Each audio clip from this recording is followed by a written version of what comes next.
Okay, so today we are going to study about Gauss law. Last lecture में हम लोगों ने पढ़ा था इलेक्ट्रिक फ्लक्स, तो थोड़ा सा उसका इंट्रो दे देती हूँ.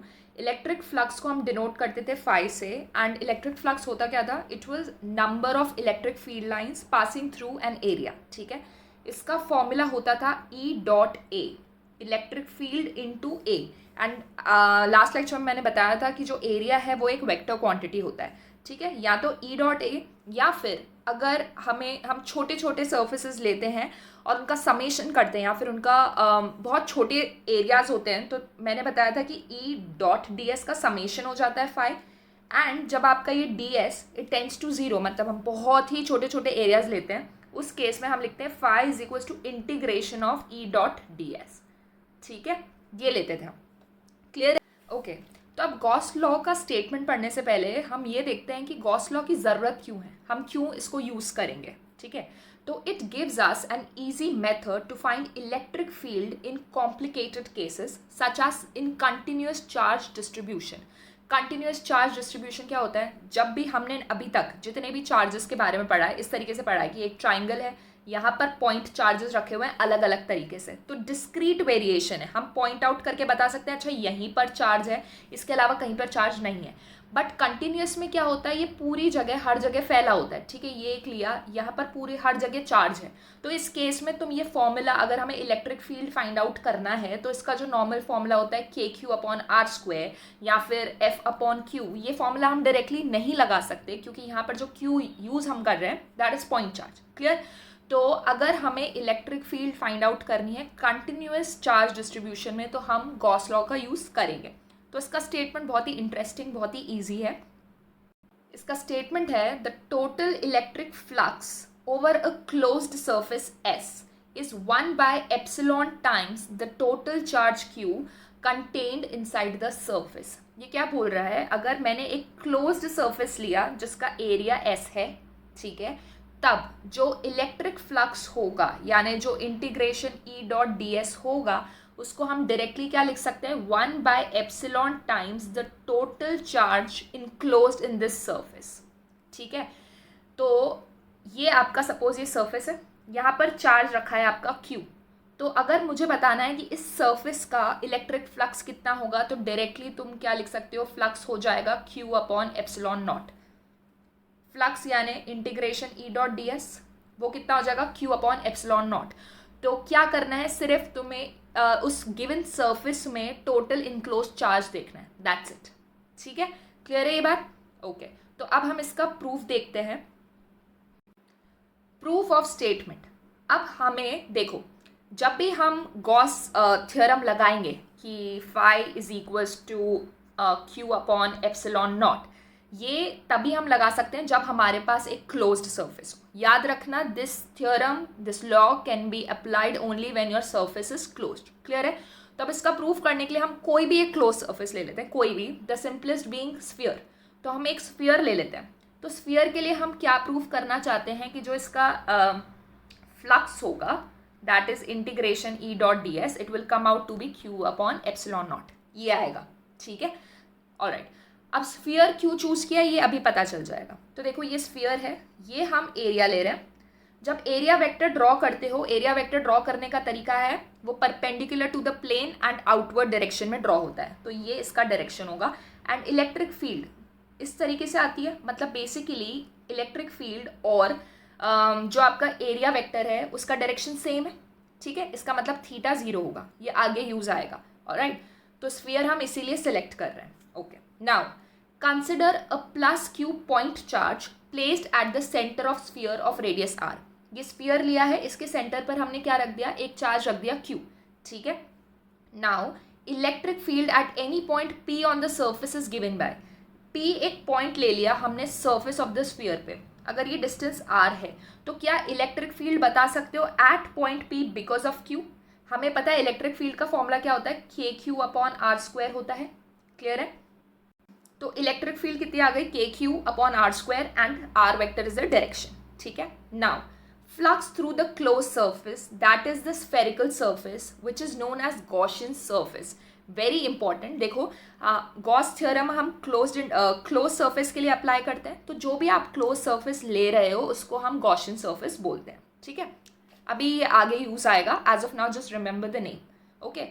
अब फ्लक्स का फॉर्मूला क्या हो जाएगा, integration E dot D S, okay.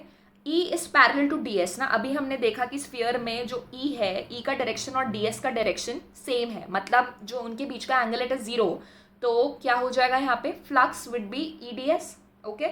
E बाहर आ जाएगा क्योंकि हम यूनिफॉर्म इलेक्ट्रिक फील्ड की बात कर रहे हैं, integration of D S. Now E का फॉर्मूला अभी तो निकाला, के क्यू अपॉन आर स्क्वायर, यहाँ से सब्सटीट्यूट कर दिया, इंटीग्रेशन डी एस। छोटे छोटे सरफेस एरियाज को जब इंटीग्रेट करोगे तो आपको पूरा surface area of the sphere मिल जाएगा, राइट। तो ये पूरा सरफेस कितना हो गया, उसका surface area 4 pi R square, ये आर स्क्वायर से आर स्क्वायर कैंसिल हो गया, आपके पास बचा क्या, phi is equal to K Q into 4 pi, K Q into 4 पाई। तो के क्यू 4 पाई, नाउ के की वैल्यू हमें पता होती है in terms of epsilon, it is 1/4 pi epsilon. तो k की जगह हम जब 1/4 पाई एप्सिलॉन रखेंगे into Q by R square into 4 pi R square, तो ये आर स्क्वायर से आर स्क्वायर कैंसिल हो गया, 4 पाई से 4 पाई कैंसिल हो गया, बचा क्या, phi is equal to Q upon epsilon. क्या यही हमको प्रूव करना था। तो I am repeating the statement again. Gauss statement या गॉस थ्योरम क्या बोलता है, किसी भी क्लोज्ड सरफेस एस के थ्रू जो इलेक्ट्रिक फ्लक्स है it is given by q upon epsilon, where q is the charge enclosed in this sphere और in this closed body. Clear है ये चीज। Now there are certain important points regarding Gauss law. पहला, Gauss law is valid for any closed surface no matter what it's shape और size is. किसी भी shape और size के लिए एप्लीकेबल है ये, क्या, that phi is equal to Q upon epsilon naught, किसी भी सरफेस के लिए, बशर्ते बस वो क्लोज होना चाहिए। ऐसा सरफेस, इस तरीके से surface, any surface, it should be closed, that is it, ठीक है।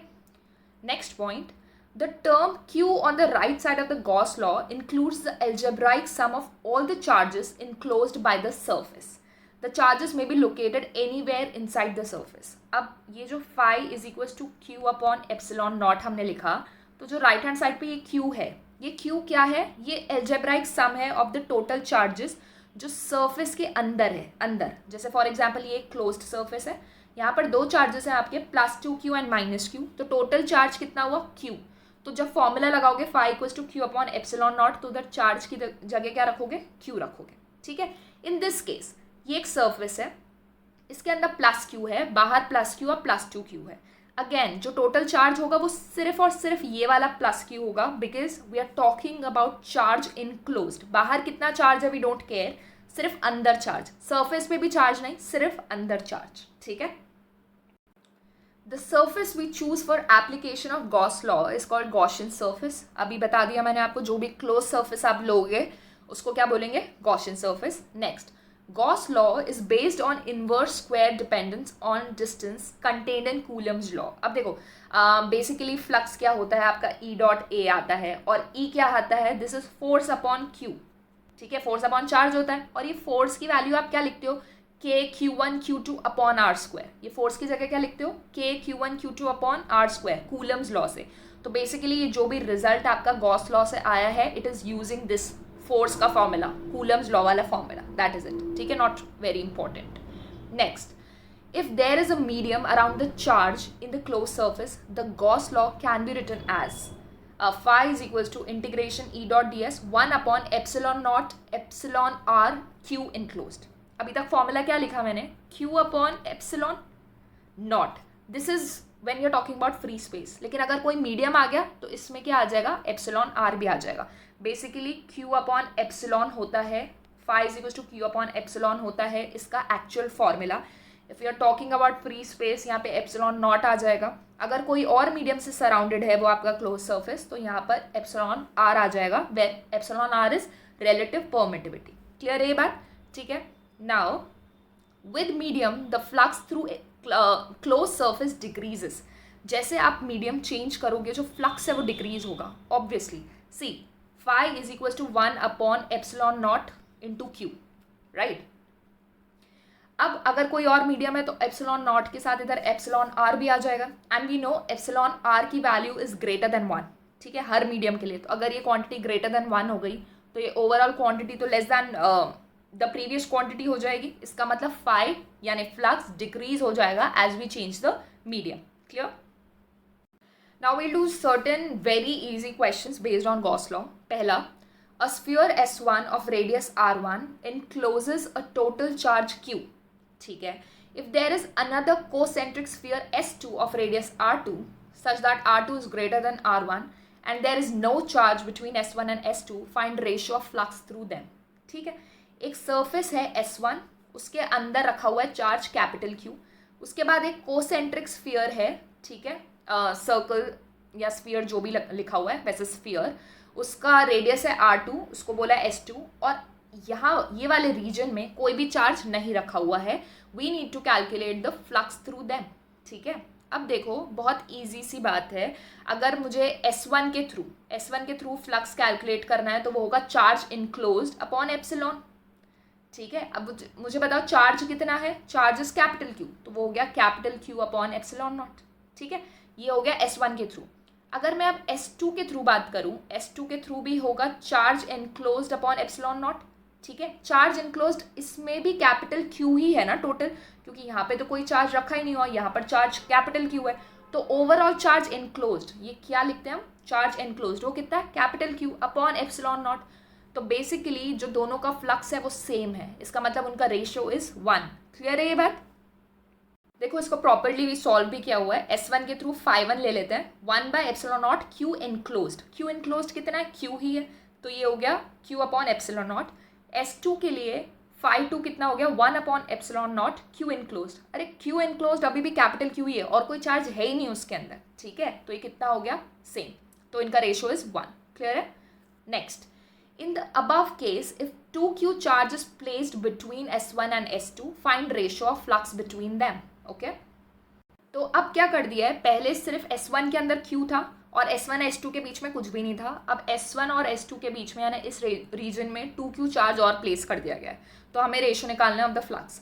सेम S1 इस φ1 कितना होगा, 1 upon epsilon not Q enclosed. कितना Q इनक्लोज्ड है S1 में, अभी भी कैपिटल Q ही है, तो इसका हो गया 1 upon epsilon naught into capital Q। S2 की बात करें, ये बाहर वाला सरफेस टोटल कितना चार्ज इनक्लोज कर रहा है, Q plus 2Q, right, 3Q, तो 3Q अपॉन एप्सिलॉन नॉट। तो जब दोनों का रेशियो निकालोगे you'll get 1/3। Clear? In above case, if dielectric medium is filled inside S1 of epsilon r, what will be the flux through S1? अब क्या किया है, ये जो S1 आपका सरफेस था वहाँ पर मीडियम फिल कर दिया गया है जिसका relative permittivity is given by epsilon r। तो अब नया फ्लक्स क्या हो जाएगा, फ्लक्स का फॉर्मूला क्या होता है, 1 upon epsilon into Q enclosed. तो एप्सिलॉन की जगह क्या आ जाएगा, epsilon naught into epsilon r। That's it. ठीक है, simple. Next question, two charges plus 4Q and minus Q are located at the points a, 0 and minus 3a, 0 respectively. What electric flux due to these charges through a sphere of radius 2a with its center at the origin? Okay, what is the electric flux? Okay, तो देखो क्या किया गया है, एक point है a, 0, वहाँ पर प्लस 4Q का चार्ज प्लेस्ड है। ठीक है, और दूसरा माइनस Q कहाँ पर प्लेस्ड है, माइनस 3a, 0, यहाँ पर इस पॉइंट पर आपका कितना चार्ज प्लेस है, माइनस Q प्लेस है। Okay, you need to find out the flux through a sphere of radius 2a with its center at the origin। यहाँ पर क्या है, सेंटर है, और आपको फ्लक्स निकालना है किसमें, स्फीयर में। स्फीयर का रेडियस कितना है, 2a, तो 2a से जब ये बनाओगे तो बेसिकली ये स्फीयर बनेगा, राइट, ये बन जाएगा। तो अब आप खुद बता सकते हो कि इस स्फीयर में टोटल चार्ज इनक्लोज्ड कितना है, ऑब्वियसली इट्स जस्ट 4Q, तो 4Q upon epsilon not. Clear है? अगर वो 3a का बोलता, ठीक है, 3a का बोलता तब भी इतना ही आता, क्योंकि ये चार्ज तो अभी सरफेस पे हो गया। अब वो 4a का बोलता, मतलब आप रेडियस और बढ़ा रहे हो, तब उसके अंदर चार्ज कितना आ जाता, ये माइनस Q भी इंक्लूडेड होता।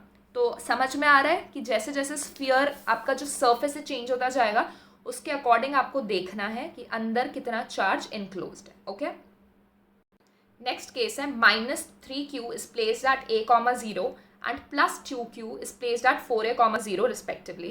Find flux due to these charges through a sphere of radius is equals to 5a. Same question है, चार्जेस की पोजीशन पे पॉइंट आउट करना है कहाँ कहाँ पे कौन सा चार्ज रखा हुआ है, उसके बाद रेडियस देखना है, स्फीयर कंप्लीट करना है, देखना है कि उस स्फीयर के अंदर कितना चार्ज आ रहा है, divided by epsilon not will give you the flux. Okay, तो इधर ध्यान से देखो, this -3q is placed at a,0 and this +2q is placed at this point 4a,0। जो स्फीयर है वो कितने रेडियस का बन रहा है, 5a का, मतलब ये रेडियस यहाँ से पूरा जो स्फीयर है वो पूरा इनक्लोज करेगा, ठीक है, पूरा इनक्लोज करेगा। तो टोटल चार्ज कितना इनक्लोज है, -3q + 2q यानी -q। तो जो आपका इलेक्ट्रिक फ्लक्स है वो कितना हो जाएगा, -q/ε0। ठीक है, दैट्स इट। नेक्स्ट लेक्चर से हम स्टार्ट करेंगे applications of Gauss law. Okay.